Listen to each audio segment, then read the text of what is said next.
Salut. Salut. Salut. Salut. Salut. Salut. Salut. Salut. Salut Lali. Salut. De quoi tu veux parler aujourd'hui? Je voulais te demander si tu avais lu La culture des sentiments de Dominique Pasquier.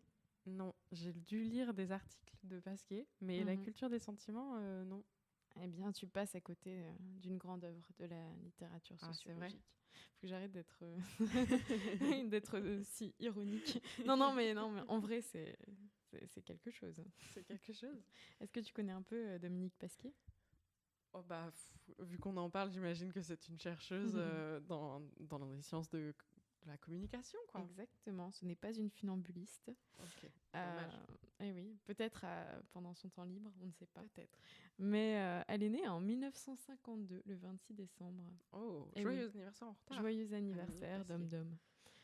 Donc, c'est une sociologue française qui travaille comme directrice de recherche au CNRS et qui est aussi enseignante-chercheuse à Télécom Paris.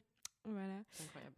Donc, elle s'intéresse particulièrement à la culture et aux médias, et particulièrement à la culture populaire. Et elle est porteuse, je sais pas si on dit, elle est chevalière de la Légion d'honneur. Incroyable. Oui. A-t-elle un poney? Moi, c'est la question que je me pose. Il faudrait savoir. Est-ce qu'elle a un petit poney? Cool. Voilà, donc elle a écrit des articles autour de la communication numérique dans les cultures adolescentes, la critique amateur en ligne et l'Internet des familles modestes. Elle a fait une grande enquête dans la France rurale. Et son dernier article date de 2019 et il se nomme « Le numérique abolit les distances sociales ». Et oui, donc elle est toujours en activité. Exactement. Elle est bien productive. Oui. Super. Enfin bon, ça date de 2019, nous sommes en 2023 maintenant, mais... Oh, il s'est passé des tas de choses entre-temps. Oui, c'est clair. Le monde a changé. Et donc, la culture des sentiments? Eh oui, 1999. Ok. Petit back in time. Donc, l'expérience télévisuelle des adolescents, c'est un livre en 5 parties. Donc, elle fait vraiment... En fait, ça se base sur une étude sociologique qui a été organisée en 2 grandes parties. Il y a une étude des lettres, en fait, des courriers des admirateurs de la série, et d'un autre côté, plutôt une enquête anthropologique et quantitative. Et oui, parce que du coup, ça se passe par rapport à une série. C'est ça, en fait. C'est la culture fan. Le thème, c'est Hélène et les garçons. Ok. Voilà, cette grande série qui a marqué les années 90. Voilà, il faut savoir que c'est un thème qui est un peu particulier pour moi. Parce que ma maman était une grande fan d'Hélène et les garçons. C'est un peu honteux à dire. Et il faut que je fasse mon... Comment on dit? Ton coming out. Mon coming out. Pour dire que voilà, elle a particulièrement aimé le prénom Lali, notamment à cause de cette série. Mon Dieu, quelle horreur. Voilà, c'était mon coming out en tant que Lali. C'est terrible. J'essaye de trouver des autres raisons, mais je crois que c'est la principale. C'est comme si j'appelais ma fille Anna parce que je regardais Hannah Montana quand j'étais petite, quoi. La honte totale. Bon, bref. Ou Ashley. Ah non. Mais bref, donc on parle vraiment de ça, quoi, des années 90 et toute cette mouvance des séries un peu américaines qui arrivent, et c'est pour ça que t'as plein de gens des années 80 qui s'appellent genre Kimberly, Ashley, Rebecca. Et donc voilà. Mais en fait, l'audimat, il concernait particulièrement les gens de 4 à 14 ans, donc c'est assez jeune comme public, parce que les adultes de l'époque avaient des réactions totalement épidermiques. Ah ouais, ok. Par rapport C'était à vraiment comme TikTok. C'est ça, ouais, c'est ça. Mais là, c'est que ça. Ouais, et puis je sais pas exactement si c'est comme TikTok, mais en fait, ce qui dérangeait, c'était surtout le côté hyper cliché, hyper aseptisé, tu vois. En fait, c'est donc ça a commencé en 1992, ça a fini en 1993, et les gens sont un peu désespérés parce que les parents et les profs ont connu mai 69 et tout. 68, pardon. Wow. J'ai écrit 69, quoi. Super. On voit à quel point je suis Pardon, excusez-moi. Ça commence bien. Ça commence bien. Alors, Bon, donc oui, parce que justement, c'est hyper aseptisé et que c'est pas du tout intellectuel, pas du tout dans des revendications politiques, etc. Donc les gens sont hyper déprimés de voir que leurs enfants regardent des trucs Aussi bateau. aussi bateaux, aussi prudes, Ok. avec des valeurs très traditionnelles. Voilà, mais en fait, ça a été énormément moqué. Par exemple, il y avait une émission qui s'appelait Sexy Zap, je sais plus sur quelle scène. Et ah oui, c'est ça. Et donc, en fait, ils ont fait une émission nocturne en reprenant le principe d'Hélène et les garçons, mais en le transformant en version un peu porno. Ça s'appelle Caroline et ses copains. Donc, vraiment, ça a été hyper fort moqué, tu vois. Ok. Mais voilà. Il y avait une petite frustration pour en faire un porno à ce point. Bah écoute, je crois que en fait vraiment la frustration vient du fait qu'on ne voit rien dans la série. Genre, il y a que des couples. Donc en gros, t'as quatre couples principaux. Mhm. Et en fait, ils parlent beaucoup de leur relation amoureuse. Ça parle que de ça en fait. Mhm. Mais au final, on voit rien quoi, à part des bisous. Ok. Tu vois, c'est pas comme les séries Netflix aujourd'hui où tu vois vraiment. Vraiment beaucoup. Oui, beaucoup, beaucoup trop parfois, mais non, mais là, du coup, ouais, c'est un peu ça. Donc,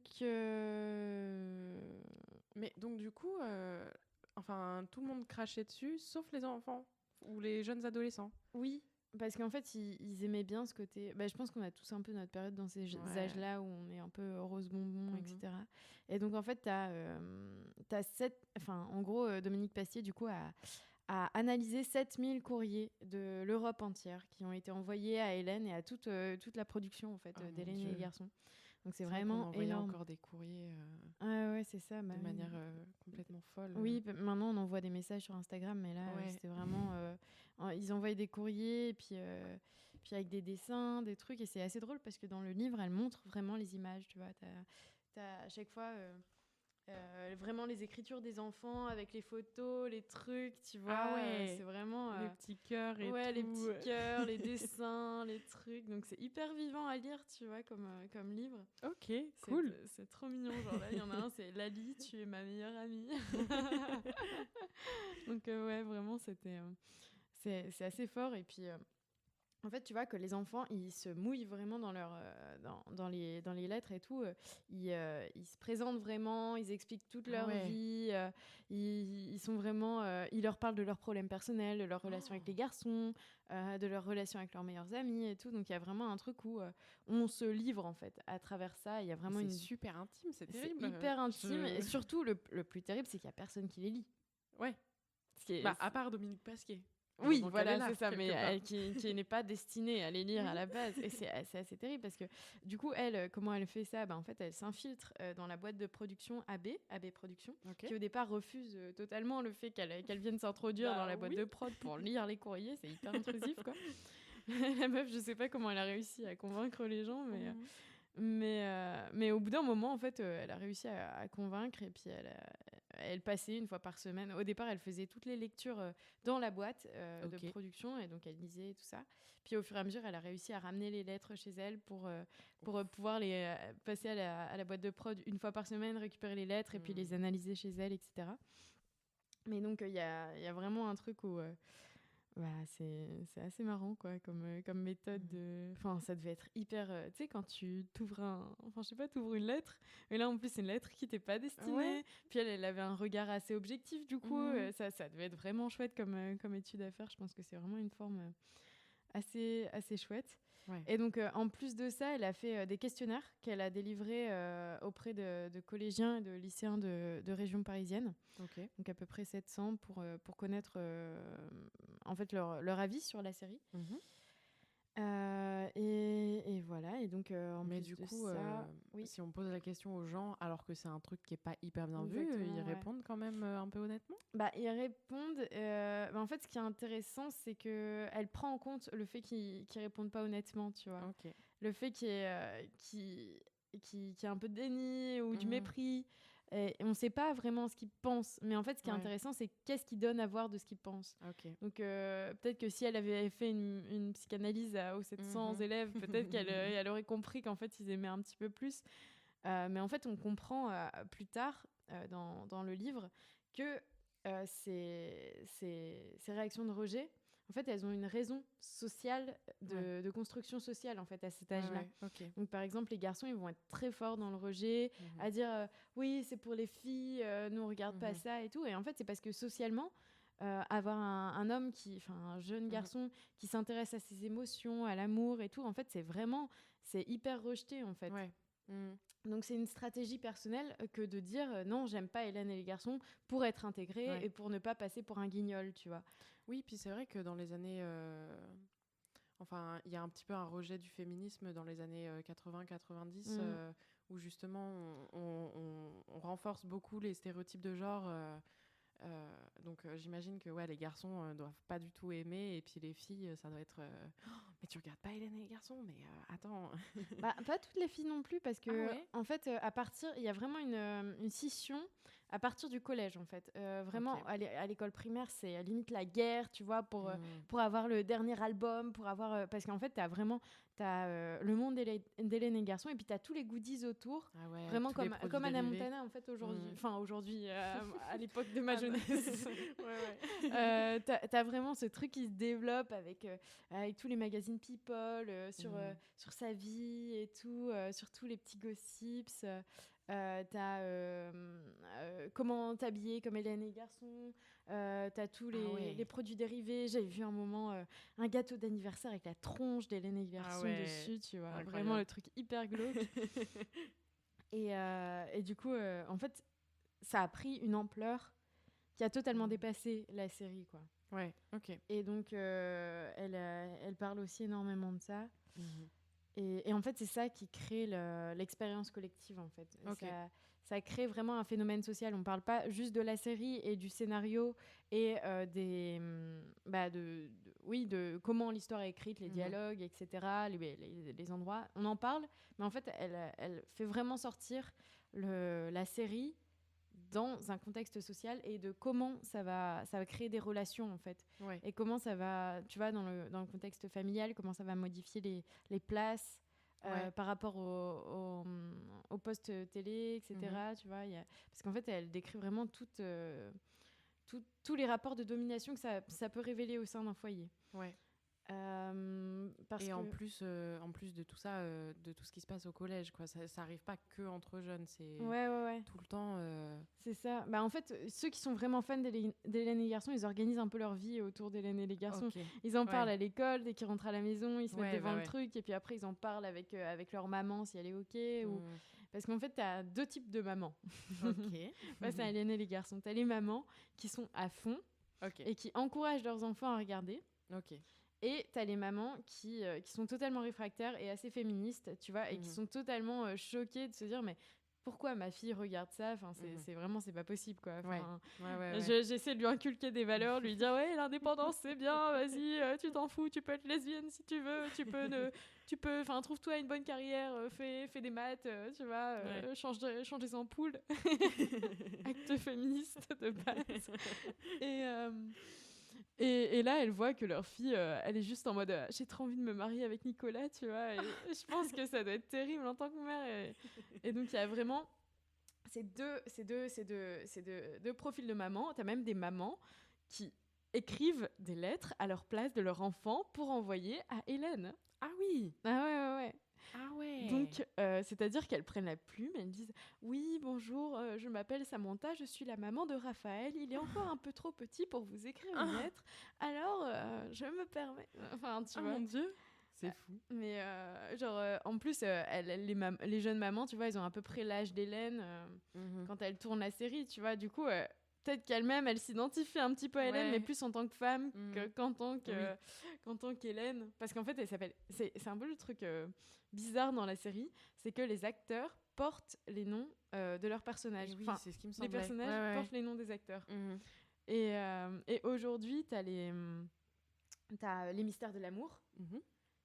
C'est ça, hein, il me semble. C'est la nouvelle version d'Hélène et les garçons, en fait. D'accord. Et c'est toujours les mêmes personnages. Je savais pas que c'était une reprise. Et c'est toujours les mêmes. C'est les mêmes personnages, mais genre 40 ans plus tard. 40 ans après. Enfin, peut-être pas 40 ans. J'exagère un peu, ils sont pas encore à la retraite, mais c'est les mêmes, quoi. Et ils ont repris l'histoire avec autant. Tu te dis, mais putain, mais ça finit jamais. Enfin, j'ai pas regardé Les Mystères de l'amour, mais c'est dingue quand même. Tu te dis, mais le recyclage des séries. Et puis, en fait, ce qui serait vraiment intéressant, ce serait de regarder si c'est les mêmes personnes qui regardent Les Mystères de l'amour que les personnes qui ont regardé Hélène et Garçon. Il y a peut-être un petit truc de nostalgie quand même. Bah ouais, j'espère, t'imagines. Enfin, ouais. Pour moi, c'est la seule raison de regarder Les Mystères de l'amour, même si j'ai jamais passé des heures, mais voilà. Ok. Ah oui, j'ai pas fini de parler du clivage en fait entre le passage de l'école primaire au collège. Parce qu'en fait, il y a une prise de maturité, donc il y a besoin aussi de marquer un moment qu'on évolue en tant que personne. Et en rentrant au collège, il y a en fait un déni de l'amour qu'on pouvait avoir pour Hélène et les garçons pour rentrer plus dans le moule social du collège où t'as des plus grands, du coup il faut paraître un peu plus vieux, donc on peut pas se permettre d'avoir les mêmes passions qu'à l'école primaire, donc on va un petit peu mettre de côté sa passion pour Hélène et les garçons pour rentrer dans le moule tout simplement. Et pourtant Dieu sait qu'il y en a qui ont investi mais des centaines d'euros chaque mois pour avoir tous les goodies Hélène et les garçons, tous les trucs, parce que c'est pareil, t'as des familles entières qui encourageaient ça, tu vois, et d'ailleurs c'était plutôt les familles populaires. Par exemple pour les anniversaires d'acheter des places de concert Hélène et les garçons, d'acheter plein d'accessoires, etc., des albums, des CD, des séries, ce genre de choses, alors que dans d'autres familles c'était vraiment en fait, et c'est là qu'on voit comment se développe une passion. C'est qu'une passion, elle peut se développer que s'il y a un terrain propice au développement de la passion, un terrain social, en fait. Si la personne, elle peut pas dire qu'elle aime le poney, je reviens avec mes poneys, je sais pas pourquoi. Aujourd'hui, ça ne va pas, je parle poney. Mais si cette personne a une passion pour le poney, mais qu'en fait, elle vit dans un environnement social où elle peut pas se permettre de faire de poney, parce que sa mère, son père, il trouve que c'est... je sais pas, s'il y a un jugement, si elle sent que c'est pas accepté dans son cercle social, en fait c'est pas une passion qu'elle va développer, alors que si elle est dans une famille de cavaliers qui lui disent ouais c'est super, vas-y fais du cheval, deviens le meilleur chevalière cavalière cavalière de France, vas-y, et là ça va la motiver, et puis et donc en fait c'est pareil avec Hélène et les garçons. C'est comme le poney. Et donc si elle sent que genre son père il la juge à fond quand elle parle d'Hélène et les garçons, elle aura sans doute un peu plus de mal à assumer sa passion que si son père lui achète des places de concert, quoi. Donc voilà. T'as pas parlé de l'observation dans les 13 familles Ah oui, c'est ça, ouais. Alors donc dans cette étude, elle fait aussi tout un pan anthropologique où en fait elle va venir, c'est pareil, je sais pas comment elle a fait pour se faire accepter, mais en gros elle vient dans les familles pour voir le rituel en fait autour de l'émission et de comment ça se passe quand il y a Hélène et les garçons à la télé. Comment la famille s'organise pour regarder la télé, comment les enfants s'installent par exemple sur le canapé, sur quel poste de télévision ils s'installent. Y a vraiment tout un truc où ça dépend si dans la maison il y a 2 postes de télé par exemple, les enfants ils iront plutôt regarder Hélène et les garçons sur le 2e poste qui est plutôt réservé aux enfants, qui est moins dans les grands séjours, etc., où tu as la grande télé principale où le père il va regarder les infos et tout ça. Et donc c'est une émission qui va être reléguée un petit peu au 2e plan, puis il va y avoir toute une phase de négociation autour du fait de regarder Hélène et les garçons. Et elle constate vraiment qu'il y a énormément de dialogue autour de l'émission, du coup que ça façonne vraiment des rapports de pouvoir, tu vois, le père qui va imposer son avis, la mère qui soutient le fait de regarder Hélène et les garçons ou pas, et il y a vraiment comme ça toute une dynamique qui se met en place, une organisation sociale autour même de la manière de regarder Hélène et les garçons, dans les positions, tu vois, qui va se mettre face à la télé, est-ce que ils regardent ça entre frères et sœurs, est-ce que la mère regarde avec les enfants ou pas, à quel moment est-ce que c'est fait, est-ce qu'il y a aussi des conditions du chantage, la mère qui dit non d'abord tu fais tes devoirs et puis après tu regardes Hélène et les garçons, et du coup l'enfant qui va regarder Hélène et les garçons en secret, tu vois, quand la mère elle va quitter la pièce, elle va changer de chaîne ou ce genre de choses. Et il y a vraiment tout plein de stratégies en fait qui sont surtout abordées dans le chapitre 3 où elle parle vraiment des relations entre mère et fille. Ok. Enfin, attends, je suis en train de me perdre. Donc là, si je peux récapituler un peu, pour mener son enquête, à la fois, elle va dans 13 familles, elle interroge 700 collégiens et lycéens, c'est ça ? Oui. Et en plus, elle lit toutes les lettres de fans, quoi. Enfin, peut-être pas toutes, Oui, mais... c'est ça. Waouh, ça fait beaucoup de travail. Elle en lit, elle en lit quasiment 7000, mais sur une période assez courte en plus. Enfin, c'est vraiment impressionnant, quoi. Mm-hmm. Et donc, oui, elle essaye vraiment d'analyser tout ça, mais c'est vraiment c'est une étude qui est hyper riche pour analyser cet âge-là aussi, tu vois. Mm-hmm. Cet âge de qu'est-ce qui intéresse à cet âge-là, de comment ils perçoivent eux-mêmes les relations amoureuses et comment le couple est présenté aux enfants. Ouais. Parce que tu as vraiment une image du couple dans Hélène et les garçons qui est assez folle. Enfin, en fait, c'est comme si c'était des mythes contemporains, en gros, qui sont proposés aux enfants. Donc, tu as les manières, enfin, c'est des nouvelles représentations du couple moderne. Donc, comme j'ai dit tout à l'heure, le Tristan et Iseux, la princesse, des contes. Ça devient ça, en fait. T'as 4 couples. T'as Lali et Sébastien, Hélène et Nicolas, Bénédicte et José, Christophe et Adeline, enfin 5 d'ailleurs, Christian et Johanna. Mais en fait, ils vont varier tout le temps, tu vois. Ils vont se faire, se défaire. T'en as des nouveaux qui vont arriver, d'autres qui vont repartir. T'as vraiment une dynamique comme ça qui fait que le public, il est gardé en haleine parce que d'une semaine à l'autre, les choses peuvent être bouleversées. Même si t'as toujours, en gros, Hélène et Nicolas qui sont vraiment le couple pilier de la série et qui est vraiment un couple qui est un couple un peu parental, tu vois, dans la manière dont ils sont présentés. Elle est très maternelle envers lui et tout ça. Enfin, c'est assez scandaleux.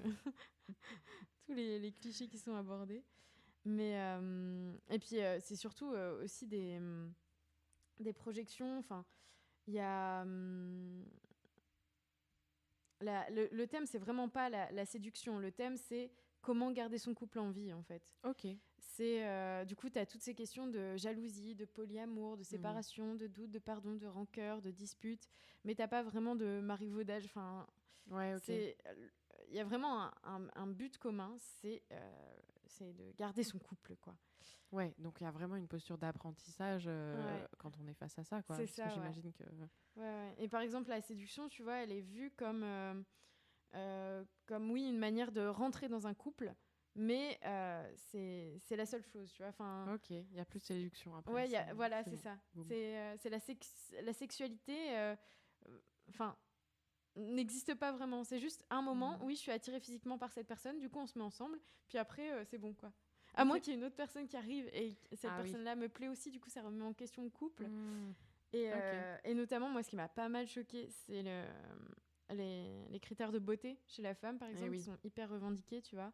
Donc, par exemple, tu vois Hélène en train de faire du sport, les filles toujours en train de se faire belles, de faire gaffe à ce qu'elles bouffent, tu vois, même de faire des régimes. Et ça, c'est montré à des jeunes filles, tu vois. Du coup, ça explique tellement de choses, genre sur la grossophobie actuelle. Tu vois, le truc où t'as que des nanas qui sont actrices et mannequins qui jouent dans cette série. Donc, t'as que des meufs hyper filiformes, hyper jolies et tout, qui sortent avec des mecs pareils, hyper beaux, hyper grands. Vraiment ça. Et on les voit quand même faire du sport et quand même... Ouais.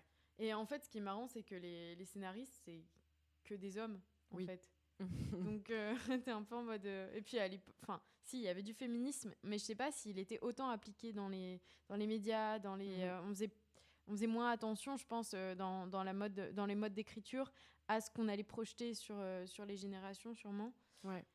Et donc, c'est un peu triste de ce point de vue-là. Et Et donc, oui, les aventures, les histoires de tromperie et tout ça, elles sont vraiment montrées comme des choses qui mènent à des regrets, à ne surtout pas faire. Il y a un côté hyper moral, en fait, dans la série. Ouais, vas-y. Un moment, Lali, elle tombe amoureuse d'un mannequin. Elle va un peu fricoter avec ce mec, mais en fait, elle va être montrée un moment un peu montrée du doigt, quoi. Dire, c'est pas bien ce que t'as fait. Du coup, c'est pareil, c'est des leçons qui sont un peu apprises comme projettes, ça. Ok. Et t'as donc dans cette vision du couple, il y a aussi le personnage de Nathalie qui est assez intéressant, qui arrive à un moment dans la série, et qui est un peu la peste de service, tu vois, qui est une fille qui drague tous les garçons, qui est jolie, qui en profite, et en fait, elle est pas du tout en accord avec les filles, avec le groupe de filles, parce qu'elle est pas en couple, en fait. Et on dirait, mais oui, mon Dieu, on dirait qu'elle est méchante parce qu'elle peut pas être en couple, tu vois, et que les deux sont hyper liés. Et oui, la fille est pas en couple, donc c'est une mauvaise personne, donc elle s'entend pas avec les filles. Et en fait, ce qui est hyper drôle, c'est qu'à un moment dans la série, elle tombe amoureuse d'un mec, et là, elle est totalement chamboulée. Elle devient aimable, quoi. Elle devient hyper sympa, comme si tu... C'est hyper énervant. C'est terrible. Ouais. Et est-ce qu'on reviendrait pas un peu sur le livre quand même? Oui, bah après elle parle de tout ça, hein, vraiment. Okay. En fait, elle analyse vraiment toutes ces choses-là et ouais, c'est... Oui, c'est vrai que ça reste quand même... Ouais, et puis surtout quand tu vois qu'en fait, t'as des personnages dans la série qui sont clairement machos, en fait. Ouais. T'as vraiment des personnages dans leur manière de s'exprimer et tout. Je sais plus, à un moment, j'avais sorti un truc, mais c'est vraiment... Genre, c'est le personnage du macho, et pourtant il est là, il est totalement assumé, et là par contre t'as pas de jugement moral, quoi. T'es en mode oui, bah c'est normal, hein, y a des machos partout, et puis il a quand même le droit d'être heureux, d'avoir une copine qui tolère le fait qu'il soit macho, tu vois, genre là c'est pas du tout on sait que c'est un macho, mais voilà. C'est pas un problème, c'est pas grave. Et puis surtout que ce qui est encore plus rageant, c'est que tu vois le nombre de lettres que ce mec reçoit, tu vois. Aïe. Ça c'est hyper énervant, parce que tu te dis putain, mais pourquoi il en reçoit autant, lui? Mais grave. Mais ça va, ils les lisent pas, en fait. C'est ça qui est hyper bizarre, c'est que les acteurs lisent pas les courriers. Ouais. Personne ne les lit. Ouais, mais d'un autre côté, ça doit être un peu... Enfin, je sais pas. Ouais, mais t'imagines, t'as 8 ans, t'écris un courrier avec tout son cœur, et au final, il finit dans un carton. Bah ouais, mais bon, t'es acteur, toute ta vie, c'est ça, et en plus, le soir, tu rentres chez toi, tu dois lire les problèmes de... Sacha, 7 ans. Ouais, mais je crois qu'il y a des acteurs avec sa meilleure amie quand même. Il y en a peut-être trop. Ce qui est assez drôle, c'est que t'as vraiment ce truc-là entre la vie intime et personnelle des acteurs et du coup leur rôle, parce que t'as vraiment du coup ce clivage. Parfois, t'as certains enfants qui ont conscience de tous ces codes scénaristiques et tout ça, et qui du coup s'adressent à l'acteur, et t'en as d'autres qui parlent vraiment du personnage. Et c'est hyper bizarre parce qu'ils ont le même prénom, du coup tu sais pas, du coup les limites entre la réalité et la fiction sont hyper brouillées, en fait. Mais en même temps, les enfants ont plutôt conscience de ça. Et par exemple, à un moment, t'as dans une revue de type Téléstar ou je sais pas quoi, ils font une étude sur Hélène. Et puis ils disent en gros qu'elle fume 2 paquets de clopes par jour, qu'elle est hyper stressée, tu vois, que je sais pas quoi, enfin vraiment ils balancent des trucs. Et en fait, une fois qu'ils publient ça, tu vois, c'est pour créer du buzz en plus. T'as un énorme audimat et qu'il y a beaucoup, enfin en fait c'est vraiment un sujet, quoi, Hélène et les garçons. Alors ils balancent ça, et puis après t'as plein de jeunes fans qui renvoient des mails au truc, à Téléstar et tout, pour les insulter, leur dire genre non mais arrêtez, c'est faux, laissez-la tranquille. Oui, c'est ça, ils prennent sa défense, tu vois, enfin c'est assez incroyable. Mais alors que c'est peut-être vrai, ce serait compréhensible, tu vois, le fait que puis au pire, elle fume 2 paquets par jour, c'est son problème, quoi. Mais en fait, ça cassait l'image que les enfants peuvent avoir d'elle. Donc voilà. Ouais, ok. Ouais, il y a un vrai engagement, quoi. C'est incroyable. Ah oui, mais c'est des enfants qui regardent ça tous les jours, tu vois. Donc, Puis t'as beaucoup de déclarations d'amour, tu vois, aux comédiens et aux acteurs, des filles qui sont vraiment amoureuses, quoi. Et qui du coup ont besoin d'exprimer ça. Et en fait, c'est Francesco Alberoni qui parle de ça en 1994. Il parle du besoin de l'idéal de l'homme qui est hyper fort en fait dans la création, dans la création d'une identité personnelle chez la jeune fille en général. Ça aussi, ça pourrait être décrié, tu vois. Mais en gros, le fait que ce soit hyper commun en fait de projeter un idéal masculin pour se construire, tu vois, et avoir cette espèce d'idéal. Et donc la série elle permet ça en fait. Elle permet un moment de se dire ah waouh, il y a cet homme là incroyable. Et puis donc elles vont leur écrire, elles vont vraiment avoir un désir en fait, un désir mimétique par rapport au désir des comédiennes envers ces mecs-là dans la série, tu vois. Et c'est comme ça qu'elles vont construire aussi leur désir personnel dans la suite de leur vie. Donc ça a vraiment une influence de fou, quoi. Incroyable. Je sais pas si les gens s'en rendaient compte au moment où ils l'ont fait. S'ils s'en rendaient compte, c'est un peu flippant. Tu veux parler des scénaristes ou... Ouais, c'est quand même hyper fort, tu vois, le pouvoir qu'ont les gens de créer du désir comme ça. Mais en même temps, aujourd'hui, c'est toujours le cas. Et puis, c'est un moyen de faire du chiffre aussi. Évidemment, si tu montres des beaux mecs et des belles meufs qui se pécho toute la journée, ça va faire plus de chiffres que si tu montres un documentaire animalier sur les migales en Afrique du Sud, tu vois. Enfin, je sais pas, c'est normal. Mais en même temps, je sais pas s'ils en avaient conscience. Et je pense qu'en fait, c'est aussi le rôle de la série, tu vois. De un moment, on est des êtres émotionnels, donc on a envie de vivre des expériences comme ça un peu par procuration et de pouvoir un peu s'expérimenter, parce que dans la vie de tous les jours, on n'a pas la chance d'avoir un Nicolas, d'avoir, tu vois, d'avoir des histoires d'amour aussi proches. Donc c'est un moyen aussi d'aller au spectacle en fait, et de vivre une expérience par tout ça. Puis j'imagine qu'il y a tout le processus après, du coup le lendemain tu vois toutes tes copines. Exactement, et tu dis, et qu'est-ce qui s'est passé, t'as vu, comme si tu parlais de gens de ton collège, quoi. C'est ça. Et en fait t'as vraiment des amitiés qui se construisent sur Hélène et les garçons. En fait il y a même des disputes qui naissent entre des copines, enfin tu vois, ça crée vraiment du drama. Et ça peut casser des amitiés, t'as tout un rapport de jalousie aussi, vraiment de concurrence, de trucs. Moi, ça me rappelle quand j'étais petite, tu vois, de mensonges aussi, de trucs. Ah oui, parce que moi, je suis la cousine d'Hélène, en fait, tu vois. What the fuck.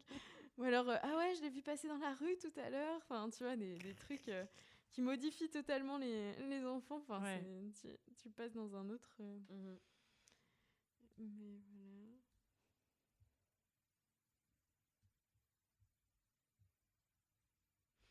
Ah oui, il y a aussi un rapport à la mise en scène sociale, en fait. Donc, qui regarde Hélène et les garçons, qui regarde pas Hélène et les garçons. Et du coup, il y a vraiment une fanitude qui se développe autour de ça. Et tu as aussi des gens qui se placent du coup en contre-fans d'Hélène et les garçons, des haters, et qui sont vraiment...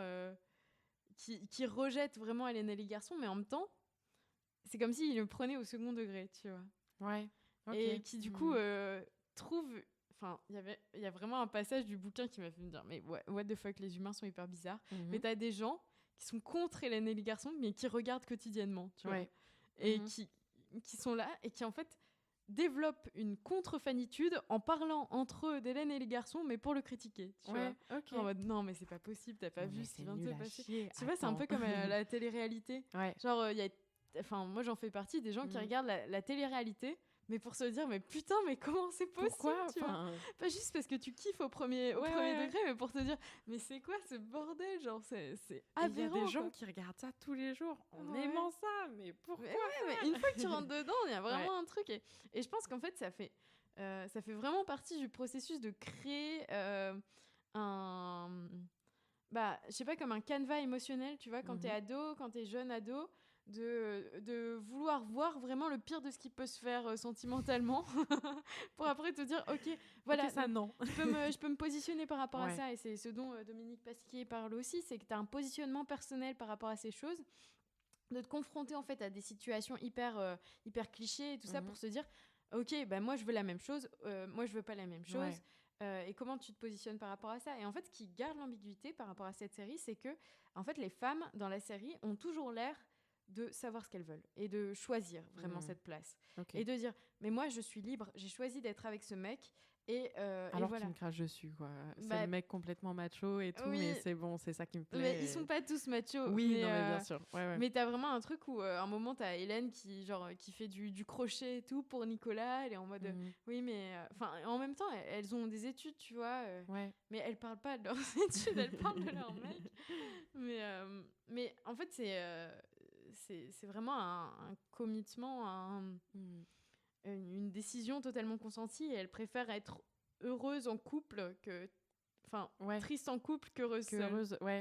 Okay. Parfois tu te dis c'est un peu ça, tu vois, et en même temps si elles avaient pas de couple, mais qu'est-ce qu'elles se feraient chier, tu vois, de quoi de quoi elles parleraient, je sais pas, là c'est vraiment le centre de leur vie, quoi, et de la série, et pas de leur vie j'imagine, mais voilà.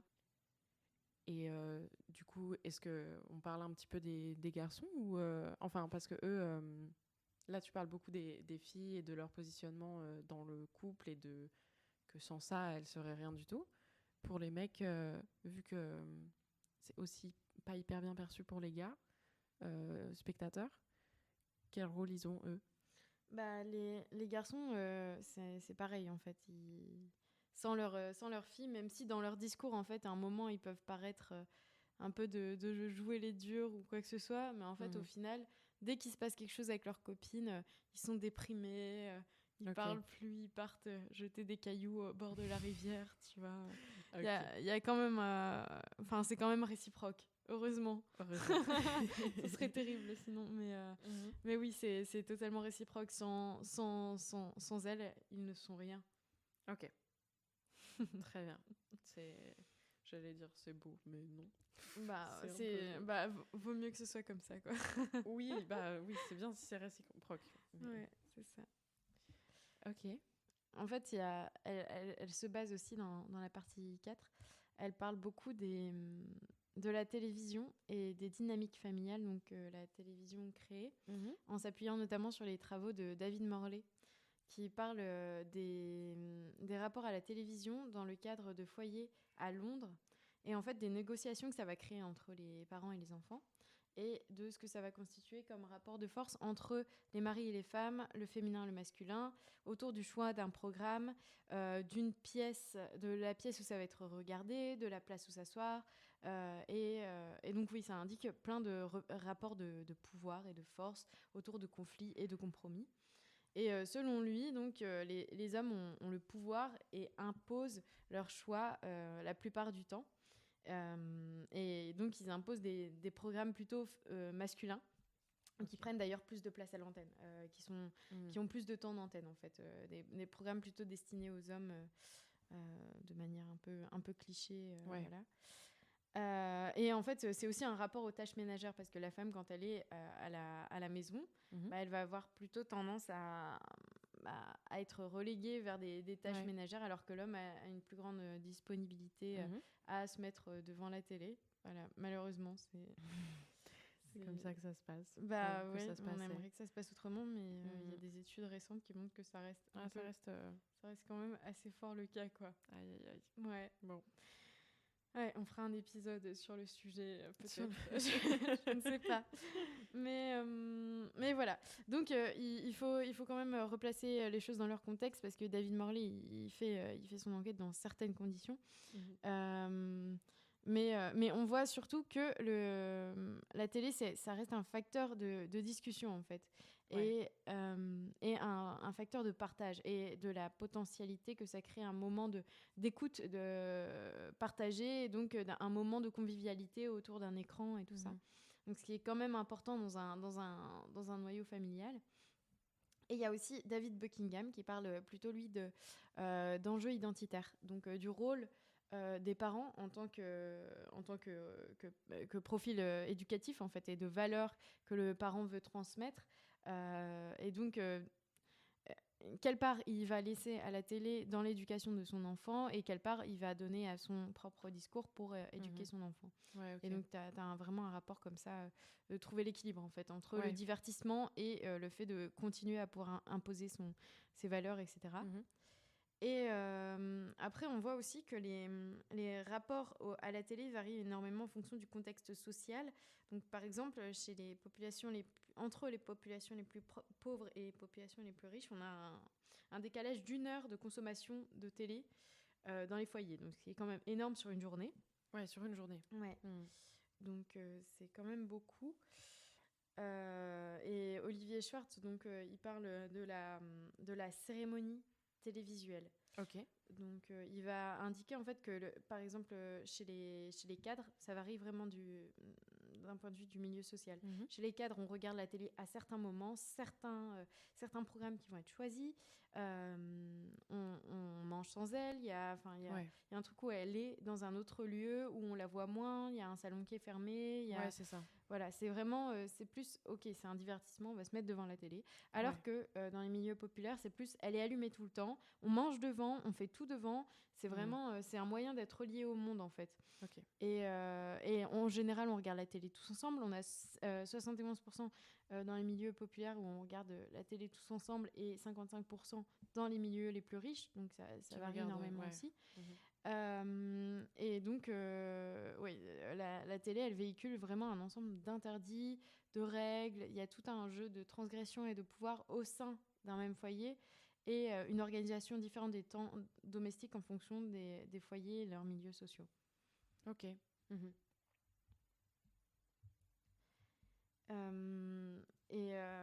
Dans une autre partie, enfin la dernière d'ailleurs, Mhm. qui s'intitule Bang Bang ou Kiss Kiss, elle parle d'une autrice américaine qui est anthropologue, qui s'appelle Powder Maker, et qui parle des 2 catégories de films les plus forts, en fait. C'est des empreintes émotionnelles autour de l'amour d'un côté et la violence de l'autre. Ok. Donc, tu as vraiment ces 2 affects qui vont, en fait, nous conditionner et conditionner nos choix. Et donc, tu as assez peu d'amour au final qui est exploité à la télé parce que c'est conditionné par le regard adulte masculin et que, en fait, la violence, c'est quelque chose qui va être valorisé plus par ses programmateurs, etc.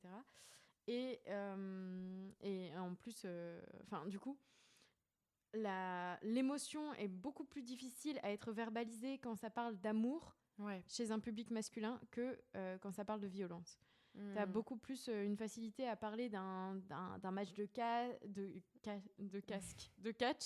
que d'une scène d'amour, tu vois. Une scène d'amour, ça va juste faire bah, et un match de catch, ça va déclencher vraiment une grande discussion. Des discussions, des échanges, tout ça. Puis j'imagine qu'il y a un vocabulaire aussi qui est plutôt développé, alors que... Oui, c'est ça, ouais. Puis je sais pas si à ça, du côté des... Si, du côté des filles, c'est beaucoup plus... tu parles beaucoup plus facilement de sentiments, d'amour, etc. Donc ça explique beaucoup de choses. Et aussi, cette femme, elle interroge notre rapport à la violence aussi. Ça, c'est des débats qui nous agitent depuis les Grecs, hein, mais de savoir est-ce que en étant face à de la violence, on est plus induit à la violence et on a tendance à plus reproduire des comportements violents, ou est-ce qu'au contraire, la violence nous fait une forme de catharsis et qu'on est moins emprunt à la violence en regardant des scènes violentes. Donc là, il y a vraiment un clivage qui nous fait nous demander mais à quel point est-ce qu'on est capable de prendre du recul sur ce qu'on regarde, et puis après, ça varie énormément en fonction des publics. Mais là, on parle beaucoup des enfants, donc comment ça se passe par rapport à eux? Est-ce qu'ils ont les moyens de mettre à distance ce qui se passe? Et en fait, il y a aussi, du coup, pour revenir à Hélène et les garçons, cette question-là du rapport à la séduction, du rapport à l'amour. Est-ce que les choses qu'on m'impose, que je regarde, me conditionne. Voilà, est-ce que ça me conditionne? Est-ce que moi aussi, du coup, je vais me trouver un mec et puis je vais tout vouloir faire pour qu'on reste ensemble pendant des années, qu'on ait un chien, une famille et tout? Ou est-ce que, au contraire, je vais remettre en question ces choses-là et je vais aller chercher autre chose et me positionner autrement et avoir un discours critique envers ce qu'on me propose, etc. Donc voilà, elle finit, je dirais, par poser ces questions-là. Et surtout, je pense que c'est Hélène et les garçons, en fait, c'est intéressant parce que c'est une série qui invite vraiment à discuter et à réfléchir autour des rôles féminins et des rôles masculins et de faire tout un travail du coup sur ces normes sociales qui peuvent nous conditionner, conditionner nos modèles, nos programmes de vie, d'avoir envie de se marier, de ne pas se marier. Et aussi, ce qui est hyper fort dans cette étude, c'est qu'elle interroge vraiment ce clivage entre des héros médiatiques, des héros du quotidien, les acteurs, les personnes réelles, et le héros de la série, et ce qu'il va véhiculer dans son rôle, en fait, et de cette double relation entre la personne et la personnalité et le personnage. Enfin, c'est une série qui pose vraiment les questions de les questions de la télé-réalité qui viendront aussi plus tard, de se dire mais où sont les limites, et de voir aussi à quel point en fait les publics vont s'investir émotionnellement dans tout ça. Enfin, c'est quand même incroyable quand tu regardes tous les trucs et à chaque fois tu sens que c'est tellement sincère, qu'il y a tellement d'investissement, c'est tellement touchant. C'est assez incroyable de voir les effets que peuvent avoir une émission télé qui paraît aussi anodine sur une génération entière, en fait. Ouais. Ok. Faudrait faire la même étude après coup pour comparer, voir qu'est-ce qui s'est passé dans vos vies. Oui, c'est ça, ouais. Voir si les gens qui regardaient Les Garçons sont en couple ou c'est pas. Ça. Peut-être tu peux parler de ta maman ou pas. Mais... Ma mère est toujours en couple avec mon père. Incroyable. Voilà. C'est beau. Oui. Moi, je crois que mes parents n'ont pas vu Hélène et les garçons et ils ne sont plus ensemble. Ah, mais c'est ça, il faut. C'est vraiment terrible. On va faire une étude. Alors, êtes-vous divorcés? Oui, non. Avez-vous regardé Hélène et les garçons étant petit? Oui, non. Ce serait hyper drôle que ce soit corrélé quand même. Bon, bref. Bon, voilà, on va peut-être s'arrêter là. Oui, je pense que c'est très bien. On va partir avec nos projets d'enquête. On vous tient au courant pour la suite. Bon. Merci Lali. Merci à toi. Et merci de nous avoir écoutés. Oui. À très vite pour le prochain épisode qui concerne la fabrique des spectateurs et qui est une étude sur les festivals, donc le Festival de Cannes et le Festival d'Avignon. Oh, super. C'est qui nous a écrit ça? Ils sont plusieurs en fait. Donc, je t'avoue que voilà. Mais Emmanuel Etis est à la tête du projet, il me semble. Très bien. Hâte d'en savoir plus, de découvrir ce monde des festivals là.